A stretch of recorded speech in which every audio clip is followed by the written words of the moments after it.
I'm not gonna lie, I'll wait till people have come back. Yep, Cole got it right, we are back, but try. Yeah, it's copyright. I just got a slap on the wrist from YouTube. I got in trouble a little bit. I'm not allowed to be apparently live streaming this, so I'm very sorry. This is apparently gonna have to be, I'm gonna have to do this, the rest of them I'm afraid, as reactions. It's the only way I'm gonna be able to dispute the copyright claim instantly. I can't lie, boys and girls, I don't understand, because I've literally watched people live stream reactions to pre-recorded, it's not live, it's pre-recorded. I don't understand what copyright I'm infringing when NASCAR literally tell creators, dispute it. We want creators to watch our stuff and react to our stuff and share our stuff. It gives us more, you know, reach around the globe. And I'm like, yet YouTube are now using an automatic system, an AI robot system, and the minute it picks up anything that can be a copyright claim, even if you then dispute it, they say it's a copyright claim. Like, I got copyright claimed on Tuesday's video for the intro music that I use, even though it's free use music. It doesn't make sense.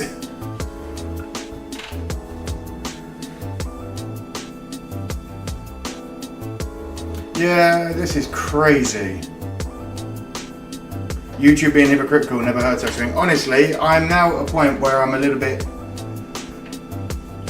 I'm not deflated, but I am fucked off in a little degree of way, because I have sat and watched people live stream sports. I have sat and watched people live stream reactions.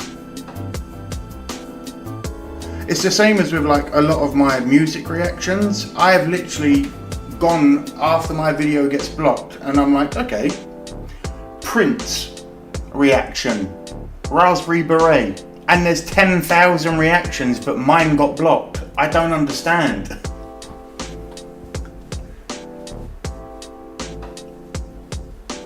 The world spins, enjoy your swim, my man. I appreciate you being here.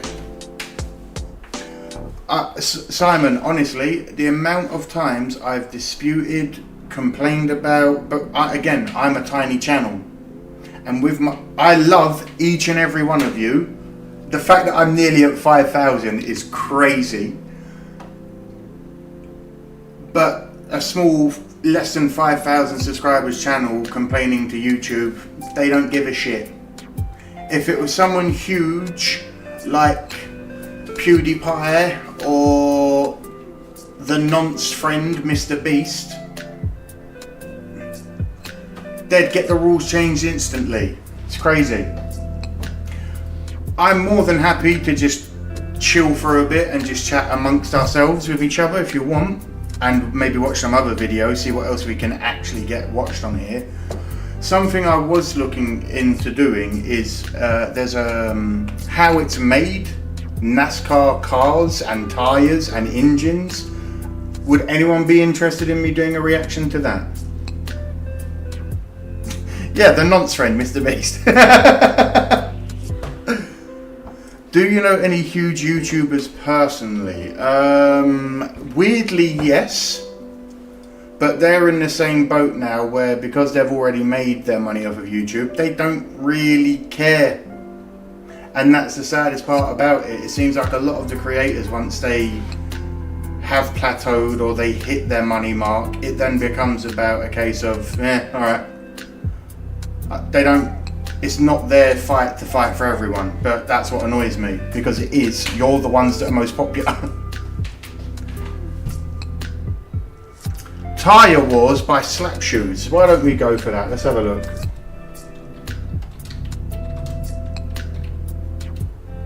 Why is... Oh, I've still got caps lock on.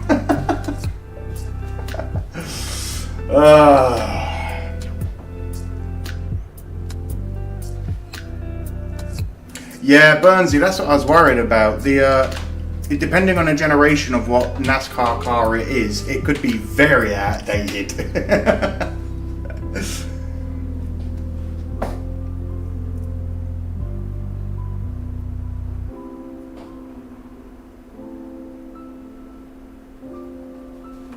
That's why I've been doing a lot of the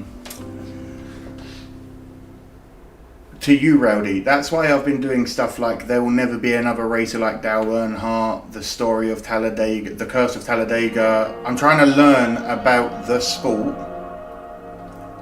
from more than just the rules point of view, because I'm also an NFL fan.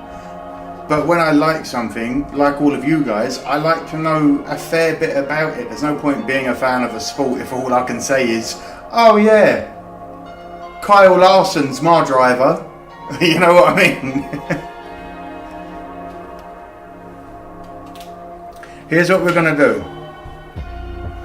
We're going to watch this together, the Blood and Asphalt one. We'll switch this over to the YouTube setting. No more music. Hello.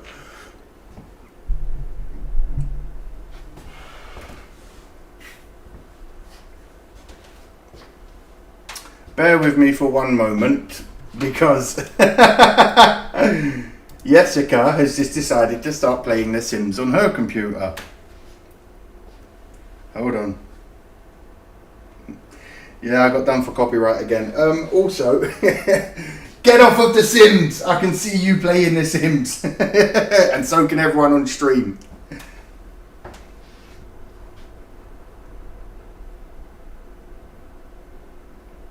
Oh shit! I've appealed it, lads, but I might actually be in trouble.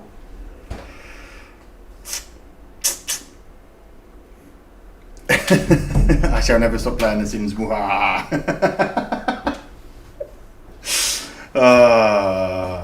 You shut off the sexy music. I'm sorry. I tell you what, I'll bring it back. I'll bring it back just for now. I'll tell you what, we'll bring back the music. Airbase Speedway, I believe, has all three videos categorised up such an insanely interesting. Do you know what, Burnsy? I think I will, my man. Slap Shoes or Emp Lemon, they make incredible documentary style videos. I'm all here for it. How are you supposed to dance to this? It's too slow. And dancing on your own. Talk amongst yourselves. I'm going to be here, but I'm going to be just there for about a minute. I'll be right back. You might be able to see me, you might not. Scene one.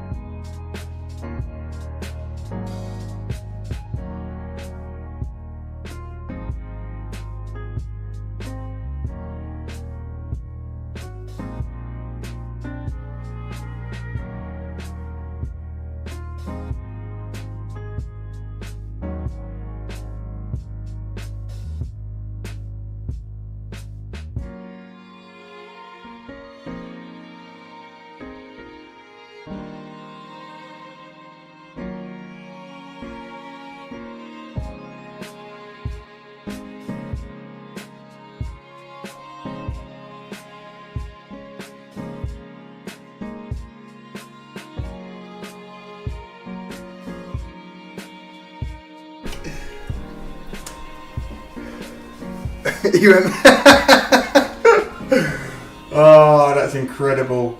That's incredible. Also, I got into a famous NASCAR stream the other day. Oh, cool. TJC, that's awesome. That's awesome. You went for David Copperfield and his office. I was exploring for the smoke. Yes, I was. This is crazy. Listen, I appreciate the fact that you're all here, even though I'm clearly not a professional at this. None of my overlays have worked. I've already been taken down twice, and I'm in trouble with YouTube. But at least we're having fun.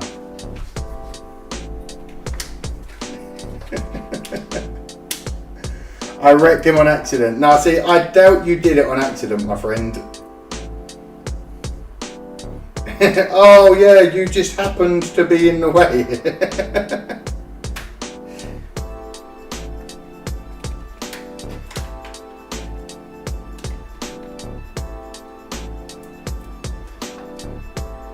See, the thing is, Jim, when you don't care about what people think here, in the right way of course, you dance however you want. I dance like an old man at a wedding.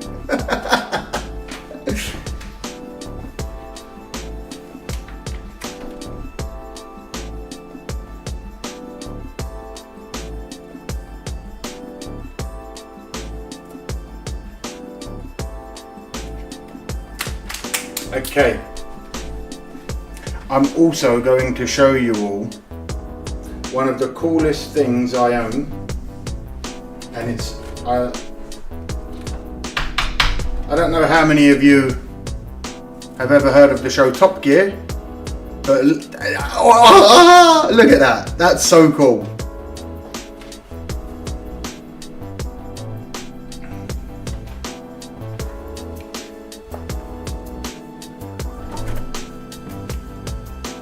Don't give away my secrets, I dance like I've got 2 left feet.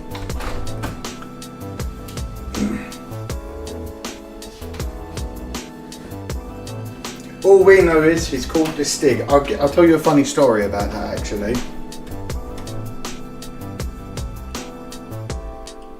Quickly, I'll fill you in on something from Jessica.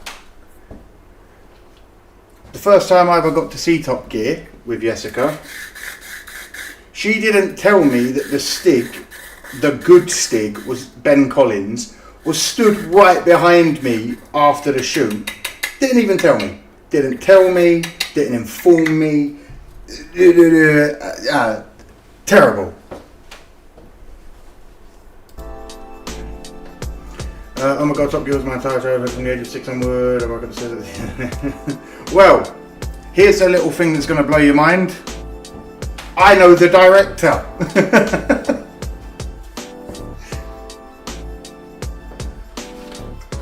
And if you look over in the background over here, I've got 3 books. Come on! I've got 3 books in the background written by the director of Top Gear. I'm going to show you them quickly because he is also a family member. These are your trilogy of books by Brian Klein. Go out, have a look around, find it on Amazon, have a read.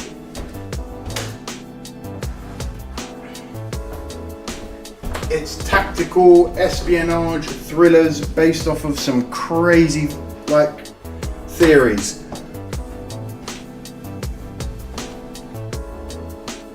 What we plan on that PS5? At the moment, I'm redoing Red Dead Redemption 2 storyline because the first time I did it, I played as a good guy and got, if you haven't played it, spoiler warning on a 6-year-old game, I got fucked over at the end.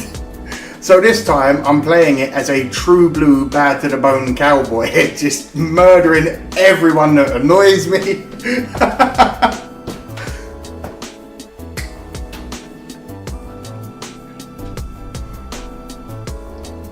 I don't pray to God, I pray to Jeremy Clarkson. James May, I'll tell you this for a laugh as well. When I met James May, when I met him, I had purple hair, so I stood out quite obviously. I met him, spoke to him, shook his hand, had a conversation, la da la da la la la la. Literally, a minute and a half later, he walked away, spoke to someone, walked back, and he was like, "Oh, lovely to meet you. I'm James. Brother, we've just had a 10-minute conversation."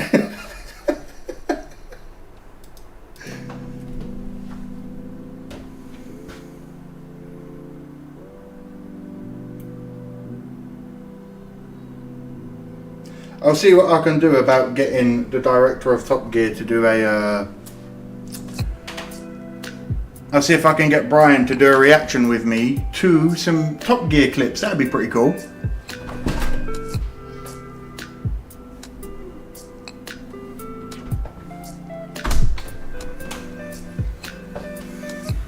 honestly, very intelligent, very funny, very witty, can drive like a bat out of hell. But sometimes I don't think his brain switched on. Right. Let's swing this over. Yeah, I'll see what I can do. Right. I'll watch this video and then I'll deal with the whole smoking situation. Not that one underneath, obviously. We're going to be doing the Blood on Asphalt, the NASCAR Tyre Wars of 1988 and 1989 and 1994 from Slap Shoes. I don't have to say this. If the few of you that are here in the chat haven't, I would recommend going and watching either Empleman or Slap Shoes' videos. They make incredible documentary styles.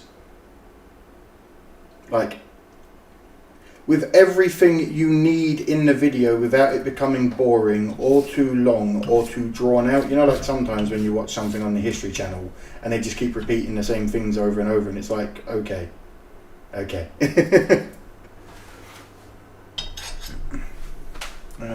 Cool, Captain Slow. I met Jacques.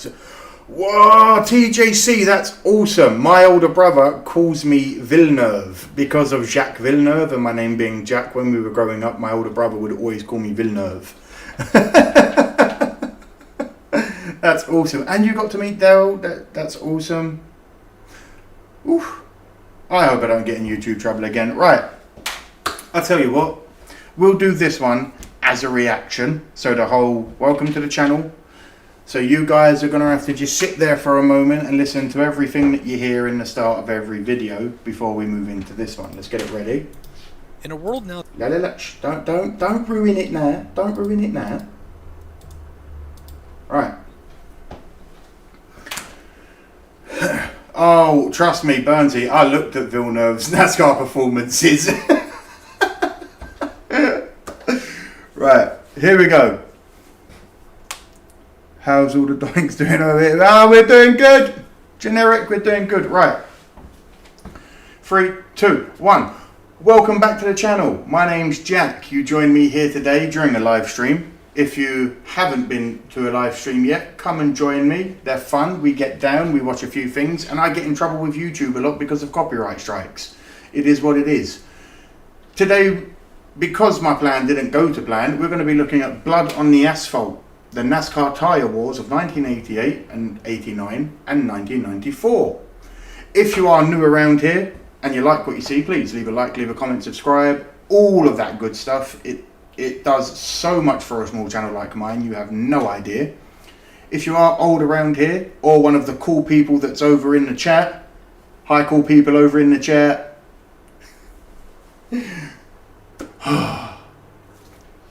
We're going to just jump straight into this. I'm not going to be holding up too long. I won't pause too much unless something's really, really, really good.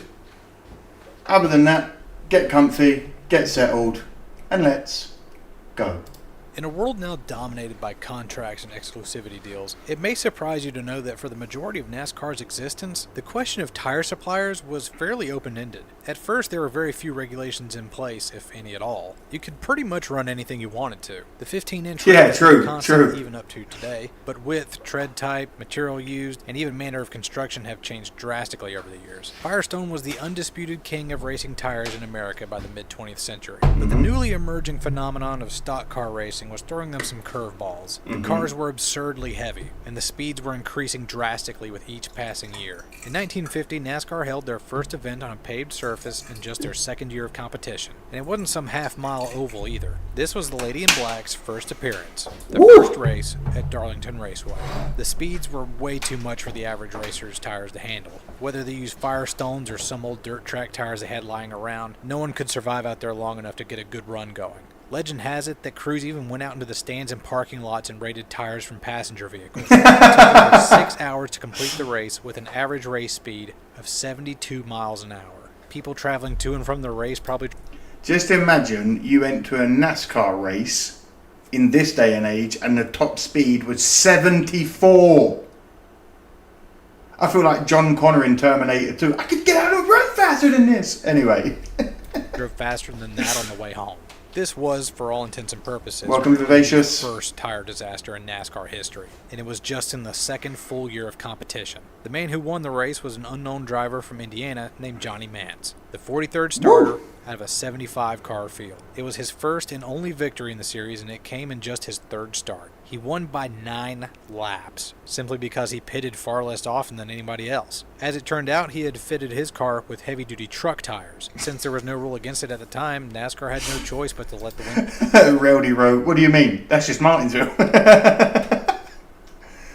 TJC, what's in the backyard, my friend? Firestone would up its game and provide reliable rubber thereafter. But by 1954, Goodyear had thrown its hat in the ring. And at Darlington Raceway, utilizing tires made for police cruisers, they unseated Firestone as the undisputed tire supplier in NASCAR. What ensued was a 20-year tire war that saw only one disastrous event at Talladega in 1969, and I'm pretty sure we all know how that one went. Firestone would go on for 5 more years and bow out in 1974, leaving Goodyear as the lone tire manufacturer in the sport. Fast forward to the mid-1980s, and a small company with big league ambitions named Hoosier Racing Tires, headed by Bob Newton, is starting to make a name for themselves in the local short track racing scene.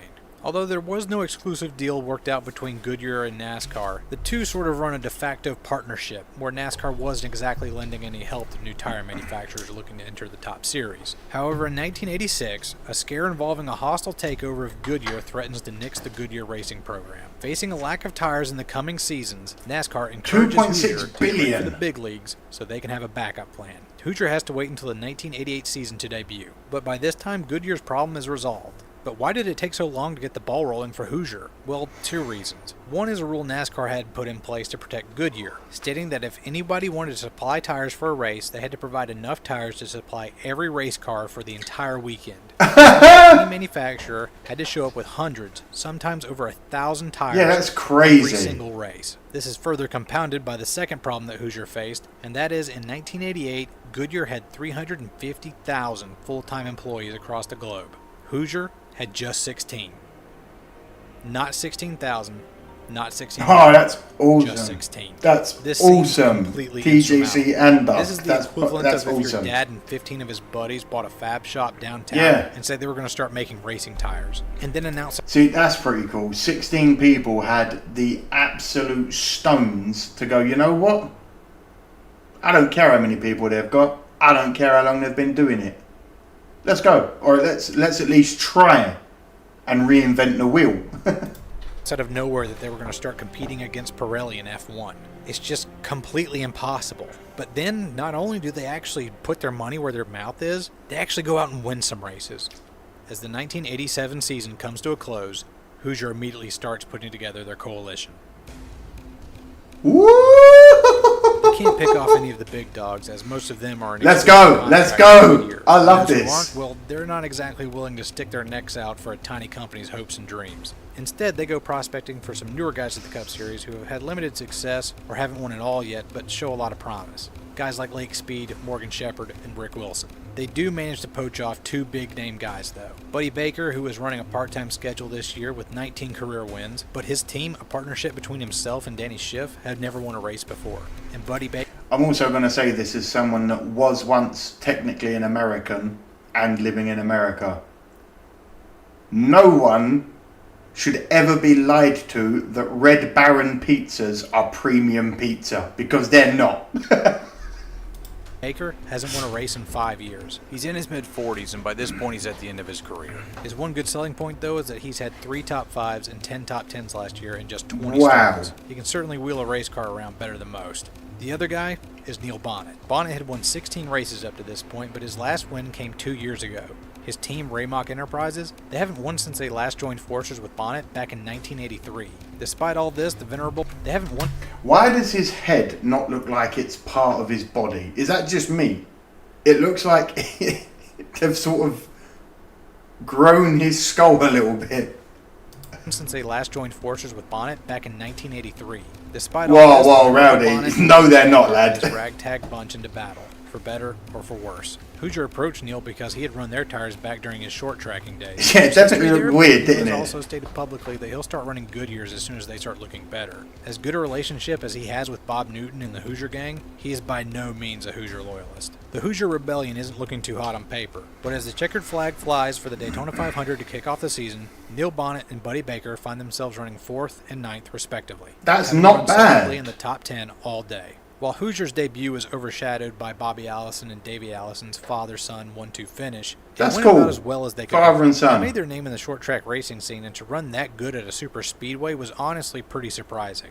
Race 2 on the schedule, though, would be right in their wheelhouse. Richmond at the time was a half-mile short track, and Morgan Shepherd won the pole for that race, Hoosier's first. That milestone would be Very quickly nice. eclipsed, however, as Neil Bonnet would charge to the front, lead 141 laps, and win the race. Neil took Raymock Enterprises to victory lane for the first time in 5 years. Hoosier in the history books as the first tire manufacturer other than Goodyear to win in NASCAR since Firestone in the early 1970s. He put his Neil's toe next 2 feats to would be even more the impressive. The floor. third race of the year would be an exhibition race held in Melbourne, Australia, at a 1.1 mile oval called the Thunderdome. No, I'm not making that up. Hoosier couldn't make the race, presumably both because they didn't want to spend the money to fly thousands of tires to the other side of the world, and the fact that Goodyear had the naming rights not only to the Thunderdome, but as the race title sponsor as well. But Neil would win the pole and eventually the race. He would use that momentum to win the next race, a points-paying race this time at Rockingham Speedway, back on Hoosiers again. 3 weeks, 3 wins, and he only had to travel 24,000 miles to get it done.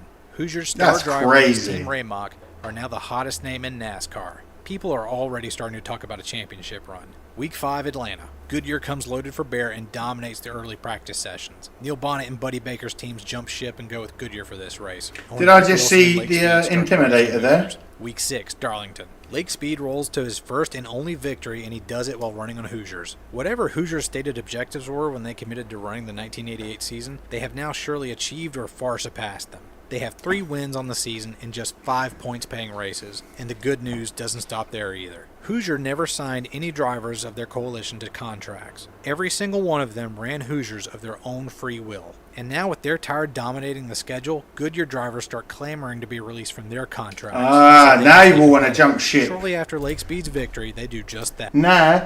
Suddenly, now it's too...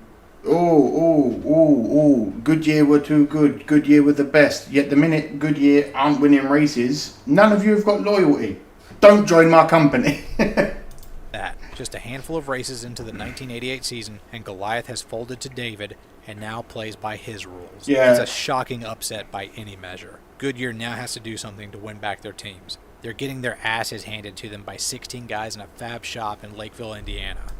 That's pretty cool to know that Bonnet and Earnhardt were good friends. Enjoy, Rowdy. 11 and 12. Charlotte, the Winston All-Star race and the Coca-Cola 600. Goodyear's desperation gets the better of them and, well, everyone else for that matter. The Winston that year That's saw awesome. both Hoosier and Goodyear bringing to the table tires that were not up to the task that was asked of them, even in a shorter race format. The tires were fast but fell apart quickly. 2 major blowouts happened. One ended Dale Earnhardt's day, but the other hurt Ricky Rudd's knee so bad that he had to be taken to the hospital. Oh, wow. Both were running on Goodyears. 2 days later, Goodyear announces the unthinkable. They would pull out of the 600 for that year. This sent teams scrambling and left beat reporters with their jaws on the floor. For the first time in 3 decades, We the sponsor NASCAR it, race but we was can't not be Goodyear there. Tires sported by anybody at the track. Fingers were starting to get pointed all around, and pretty soon they had a target. The head of Goodyear's racing program, Leo Mel. Leo Mel. He made the announcement that day on behalf of his company, and all it took was just one sentence to turn the NASCAR world against him. He never referred to the tire failures as blowouts. Instead, he insisted that the tires, quote, lost air rapidly. That PC bullshitties didn't sit well with NASCAR fans, owners, drivers, or anybody else for that matter. And now favor shifted fully towards Hoosier. However, they too had underestimated the toll Charlotte Motor Speedway would take on their tires. Throughout midweek practice, Hoosier tires keep having problems, and soon Goodyear actually reverses their decision. Their Charlotte tire was noticeably worse than what Hoosier had brought to the table, so they decide instead to bring Daytona tires to the race. The tires are durable, but they are horrendously slow. Teams decide to stick with the Hoosiers. Goodyear just has one holdout, Dave Marcus, who qualifies outside the top 20. What ensued that Sunday afternoon was a complete and utter disaster. One by one, cars would move up to the front of the pack, only to cut a tire and end their day in a terrifying crash. No. Wilson looked like he had it in the bag early, and then he careened into the wall out of 2. Hey, look, it's literally what was happening a moment ago. Tires are blowing out and cars are slamming into the walls. Thank you for informing me. Harry Gant wound up with a compound I appreciate fracture the in knowledge, leg. I really do. Neil Bonnet, the hottest commodity in NASCAR at the time, would have a double whammy coming out of the second term and leave the track in an ambulance. JS88, welcome. I'll be honest with you, I'm stopping this just for you, realistically, mate. The stream that I was going to do cannot happen. I've done 3 videos and my stream has been cut 3 times by YouTube for copyright infractions. So, we're going to do this, and then the other videos I will just have to bundle together and make just either one long reaction video for the rest that are left, so about 40 odd minutes, maybe an hour. So yeah, let's crack on. Sterling Marlin lost a tire, smacked the wall, tried to limp around to the pits, but found out he had lost steering in turn 3. And then Dave Marcus, the one man who had played it safe, launched off of his back bumper. For oh no! Horrifying second, it looked as though Marcus would jump the wall and wind up in the parking lot. But a painful collision with the outside wall kept him on the track. He would walk away under his own power.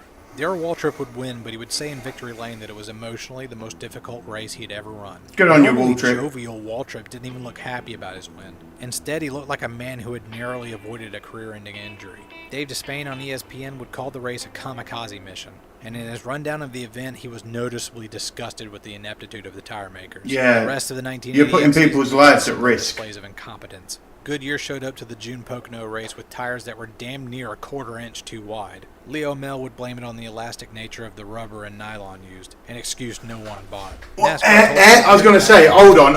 How does that work? How does that work at all? Toughened for the first time since 1956.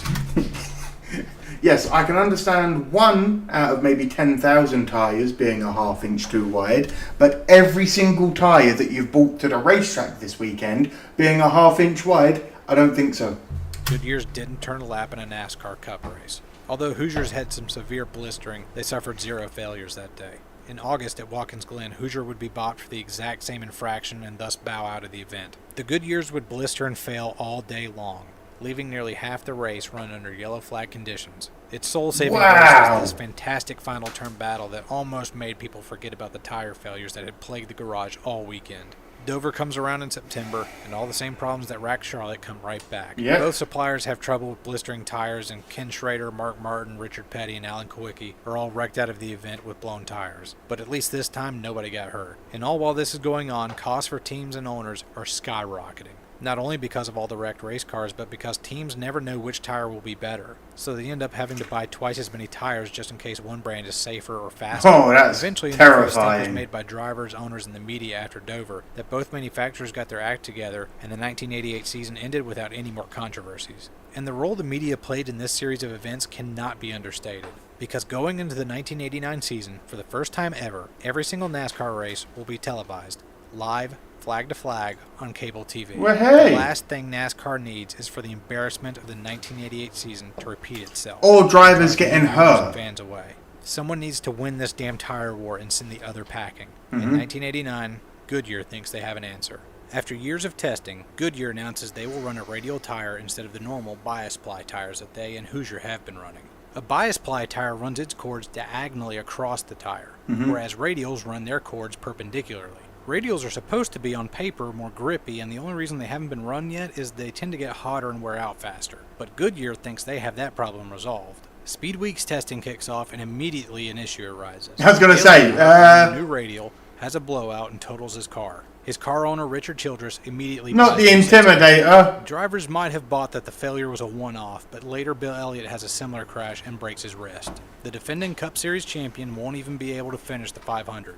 Will have to be replaced. Oh, wow. Oh, and wow. That was the last straw. Only 2 drivers started the race on Goodyears, and Hoosier dominated the race with 0 tire failures. Goodyear would go back to the drawing board and drum up old bias ply tires for the time being. But in April at North Wilkesboro, they bring back the radial tire. Rusty Wallace sits on the pole with Hoosiers, but as the green flag flies, it only takes about a dozen laps before he's swallowed up by the field. He switches to the radials at the first opportunity, and Dale Earnhardt wins with Goodyear's new radials. Crazy. Hoosier, not having spent a dime researching radial tires and now getting their butts handed to them, yield in May and announce they will be exiting the sport immediately. They will not complete the 1989 season, but they won't be gone long. In 1993, just one day after the checkered flag flies on the final race of the season, Hoosier announces they will return for the 1994 season. Drivers and owners are not happy about it. They just want to race on one tire and not have to worry about weighing safety over speed every single weekend. Even still, NASCAR allows for the war to commence once more. Why? Hoosier calls up its banners once again, and this time their coalition is far more impressive. Darrell Waltrip and Jeff Bodine, now both owner-drivers, sign up. Kyle Petty, in the midst of a hot streak, defects for this round, and the Burton brothers also join the cause, along with Eric Gant and Rick Mast. Of course, Neil Bonnet is more than willing to hold the torch for the brand for the second war to come. As opening practice sessions begin on a sunny midday on the 11th of February, a screeching crash rings out. That was a very nice colorway on that car. Silent. The garage quickly learns shortly thereafter that Neil Bonnet has died in a single-car accident during his practice run. Questions are asked immediately about what happened to cause this, but no... Am I the only one who thinks it's stupid that they allowed Hoosier to even come back after so many years? If they bowed out gracefully in 89 knowing they couldn't keep up, I've got nothing against the company. Again, like I said, I like the small companies that take people on, but if you're putting drivers at risk and you're putting the race and the livelihood of everyone that's taking part of it at risk, should they have been allowed back? I don't know. No one has an answer. NASCAR calls for an independent investigation to see what happened. Everyone is stunned. Neil had made a name for himself in TV broadcasting during the early 90s and was just entering 6 races this season on a part-time basis with Phoenix Racing. This was to be the swan song of his career, and it had cost him his life. 3 days later, tragedy would strike again. Rodney Orr, a champion in... I know I paused at a crazy part to go off there, but like I just said, you I don't think they should have been allowed back. That's just, again, I don't know much about the sport. I'm still fairly new to it. But just from, as a spectator, I wouldn't want them to put my drivers at risk. I wouldn't want them to put Larson at risk. I wouldn't want them to put... there are some drivers in the list. Some people definitely wouldn't mind seeing Hoosier tyres on. Division Dash Series died after his car. It just feels like it's all for money, on its driver's side roof. And that's what's sad when people are killed. NASCAR would launch all over the dollar. But at this point, Speed Weeks is almost too much to bear for most drivers. All about the investigations would find out sometime later that both accidents were caused by broken shock mounts. But right there, in the heat of the moment, drivers were looking for answers where there seemed to be none. Both incidents were so different that there seemed to be nothing connecting. Shock mounts. Neil drove a Chevy. Rodney drove a Ford. Neil's accident happened while on the ground. Rodney's had been in the air. Neil was a veteran. Rodney was a rookie. Neil's accident had happened before. Rodney's in turn 2. No one could find any common link, except one.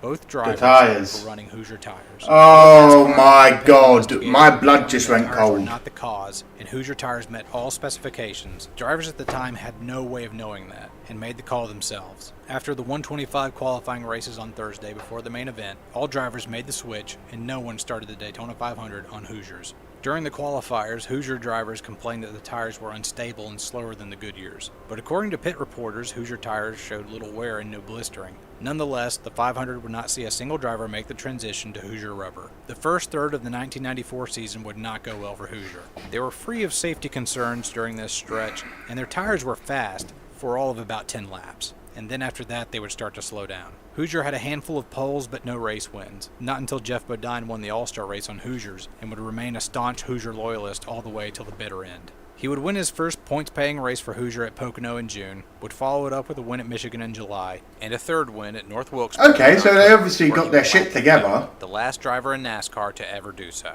Bodine, however, would be the only driver to win any races for Hoosier during the 1994 campaign. By the time the season winds to a close, Hoosier only has 5 drivers left on the roster besides Bodine, and all of them are either rookies or veterans with a few wins between them. At the last race of the season, the Hooters 500 in Atlanta, Hoosier was hoping to take advantage of new pavement and go out with one last hurrah. Instead, it would end up being their death knell. There were 3 major blowouts during the race. All of them belonged to Hoosier, oddly enough, all of them occurring in Turn 4. Greg Sachs would smack the wall but not be injured. Loy Allen, the rookie who had sat on the pole for the Daytona 500 for Hoosier to start the season, would end the season on a stretcher. And finally, Jeff Bodine, the flag bearer for the Hoosier cause and their star driver, would end his season in a fiery crash and would have to be pulled. The hairs on my arm, the nips have gone hard, lads. Crusade came to an end in embarrassment.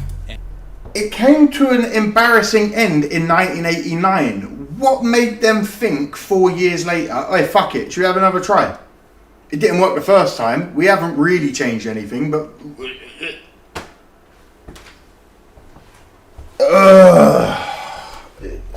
They should never have been allowed back in the sport. And misery. One day later, they would announce they had no plans to run the 1995 season, and the last tire war in NASCAR finally came to a bloody end. Hoosiers, hey, they're here to stay, aren't they? Hey, this driver's the greatest guy in the world. Matt Bear, I love you.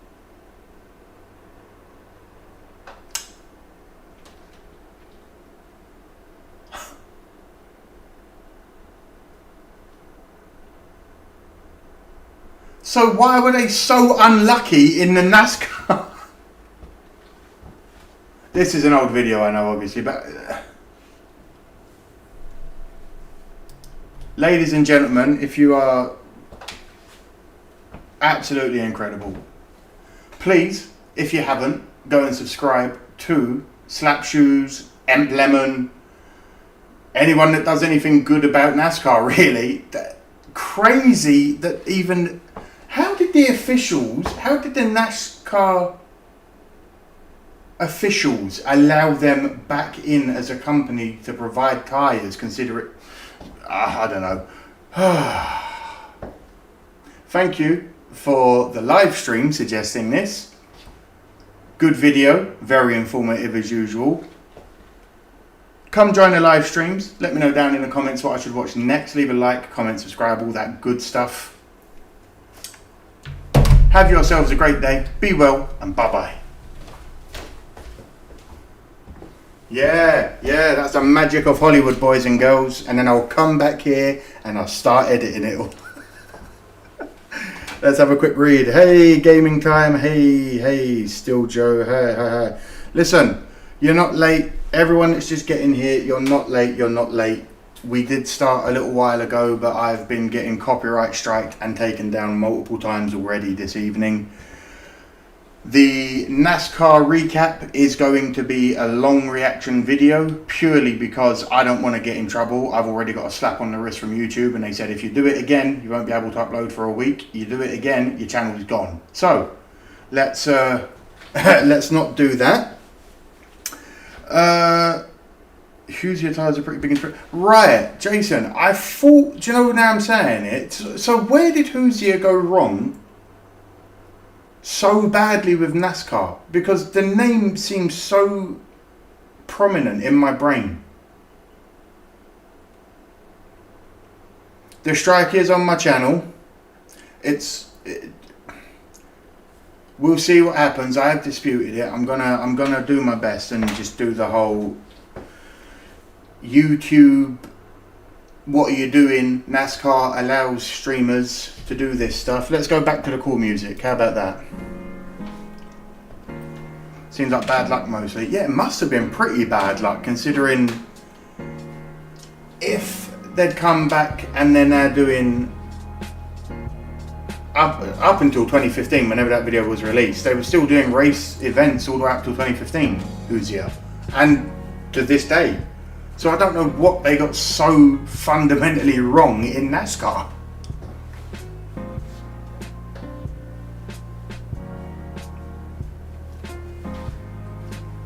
DeMorgan, do you know what's crazy? I think I really do want to do watch-alongs. So the way we'll have to do it is I will watch it while streaming and you'll just have me on the screen like this and we'll have a conversation about what's happening as it's happening on my stream. I want to do that with the NFL because the Bears are back next week and football season is nearly upon us, boys and girls. We're going to do horrifically. But that is what it is. I am weirdly still a Justin Fields fan, some of you may know. But Caleb Williams is apparently the answer, so I'm allowing him to be the answer.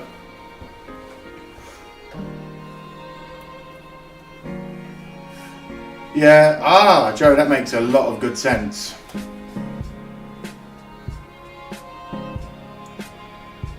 I also have a signed Kyle Busch card I got from my book. That's awesome. Oh, Rowdy, who do you... Listen, I'm a Bears fan, my friend. Unless you're someone like a Jaguars fan. A Dolphins fan, a Cowboy.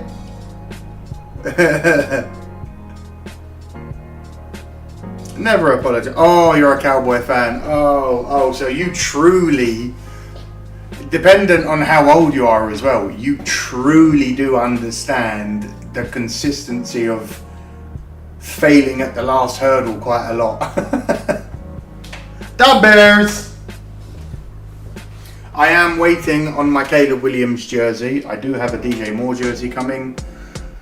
I get told off anytime I wear my Fields one in any Bears video. People are like, he doesn't play for the Bears anymore. I'm like, cool. Someone stole my Walter Payton jersey. Piss off. Ooh, Lions. I tell you what, Cole. That's going to be a very good set of matches this year.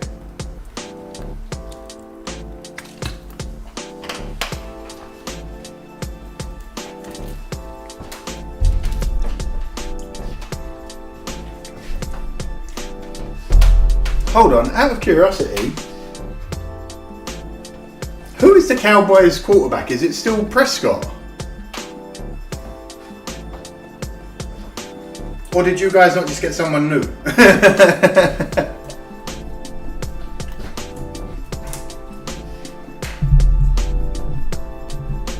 Oh no.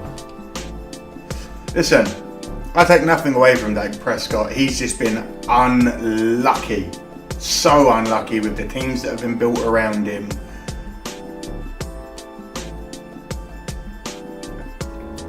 Listen, the Cowboys had a very good run during their time where they seemed to win all the time. I feel like that's the Chiefs at the moment, and I'm just praying for someone. I've got nothing against Patrick Mahomes at all. But I'm getting kind of bored of every year it being the same team in the bloody Super Bowl. Angelos Pollard, oh no.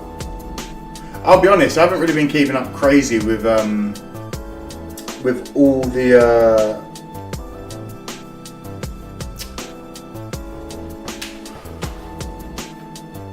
what's the bloody thing called? I haven't been kept up to date with all the teams as is, because I'll be real, the Bears are my team. I wasn't alive during that time. Oh no! Okay. You want to know pain? I became a fan of the Chicago Bears in 2017. We had that incredible year in 2018, and then all I have known for the last 6 years is agony.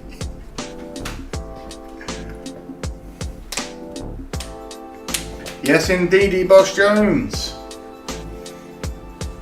Let me know your teams. If you're in the chat and you watch NFL, let me know who you guys all support.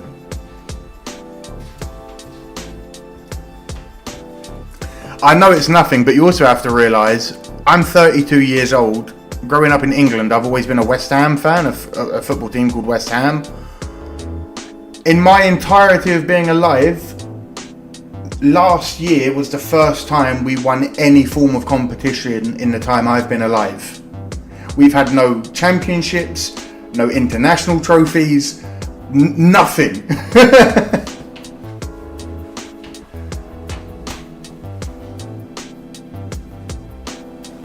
Last time Chicago won the NFL championship. Oh yeah, I'll tell you what, if Chicago win the NFC North this year with Caleb Williams, that city will go absolutely ballistic. Igadgo, you aren't late, but you are in a weird way.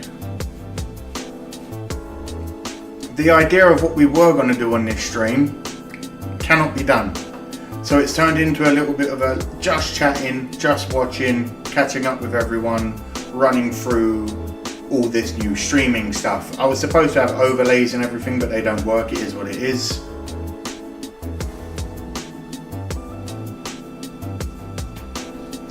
Burnsy, the only NFL I watch is the Super Bowl. I'll be honest, if you're a casual fan, the Super Bowl is quite fun. But if you are a NFL fan, seeing the Chiefs be in like the last 5 of the last 6 Super Bowls is crazy. I only came here for the NFL's good. Hey. We got to have everyone in here, you know. We can't just have NASCAR. Coach Joe Gibbs was the coach of the Washington Redskins. He's been the car runner of NASCAR 11 on. Whoa, that's cool.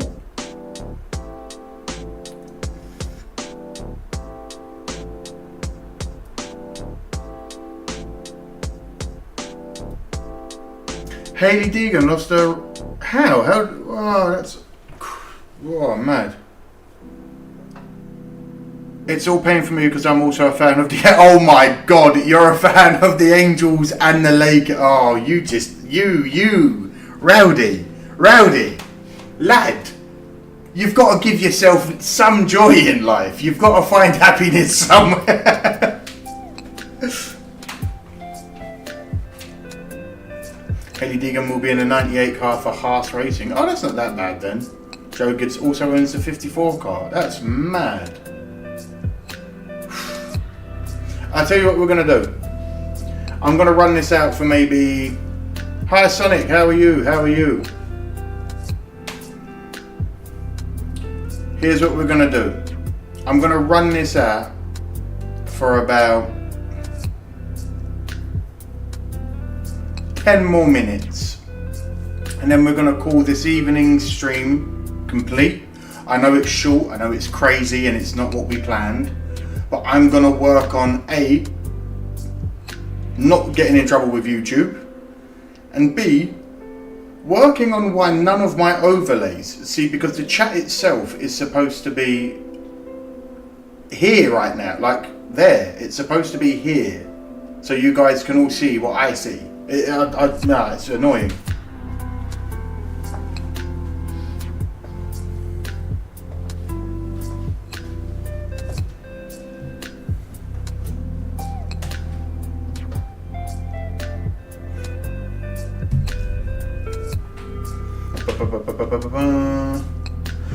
I think Hailie's very talented as well. It's that thing of a lot of people have tried saying that she's a nepo baby because of who the family is, etc. etc. If I'm thinking of the right person, is this Brian Deegan's daughter? I can't remember. There are so many, I don't know, there are so many drivers related to drivers.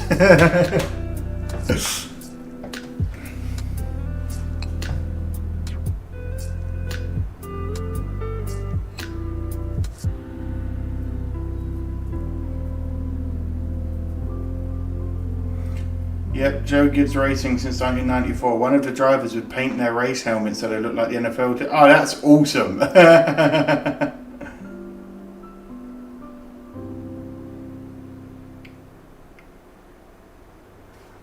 Rowdy, lad.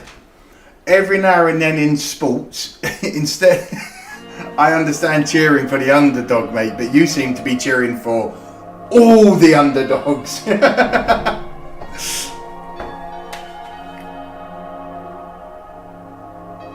This is what I'm saying. Brian Deegan was an I used to like motocross when I was growing up, and Metal Militia, I believe, was the name of his group.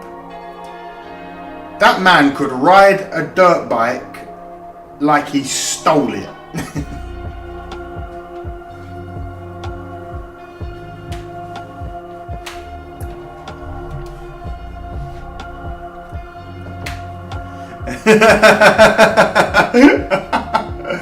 No, Rowdy brought this support.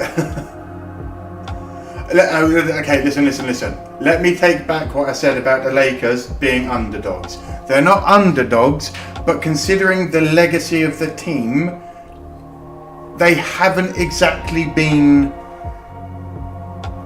in the last.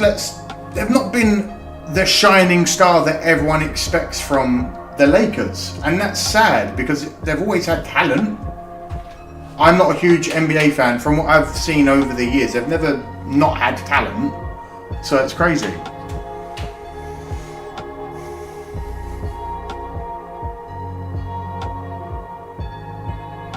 The thing is, they were all good when I started watching. Oh, so you were a glory hunter.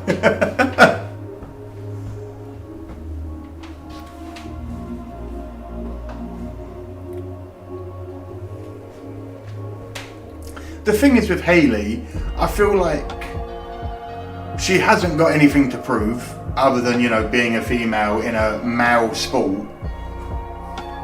If you can drive and put foot to the floor and take risks, you don't have to have a set of nuts attached to your body to have a set of balls. You know what I mean?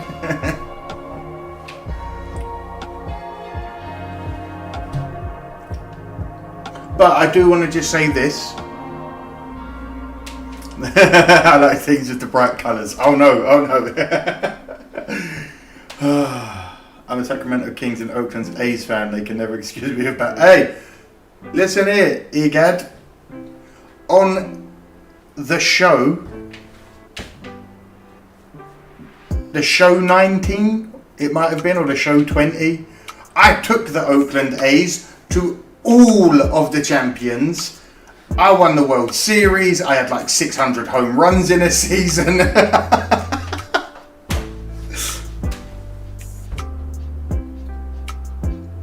Being a Kyle Busch fan this year is rough. He runs like 25th on speed every week in a round and you have a good day and it runs like... Yeah. Like, even in the few that I saw there, the few... Busch just doesn't seem to have much luck lately. I'm a Bowman fan. Oh, hey! I'm glad you're here, Tiki Toki.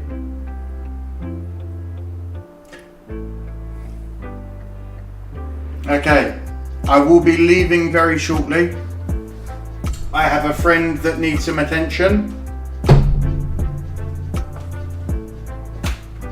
I just want to say to all of you that are watching and who have been here, and the comments, the ones that are genuinely, the ones that always come back and are genuinely fans and supporters of the channel, I appreciate you more than you really understand, and I'm grateful for you all being here.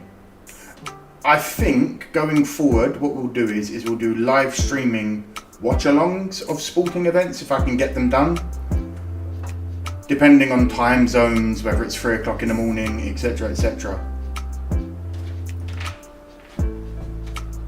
But I'd like to do watch-alongs. I feel like that's something we can all just get behind together and have fun with, especially if it is racing or NFL or... Anyone want to watch some bare knuckle fighting together? Why not? But I am going to say this. Before I leave, let me know something you're happy about today that's happened to you recently. If it is still early in the day for you, enjoy your day. Do something incredible with it. Or become couch locked, stoned out of your face, and have yourselves an incredible Saturday. I'm going to be calling it there. Have yourselves a great day. Be well, and bye bye.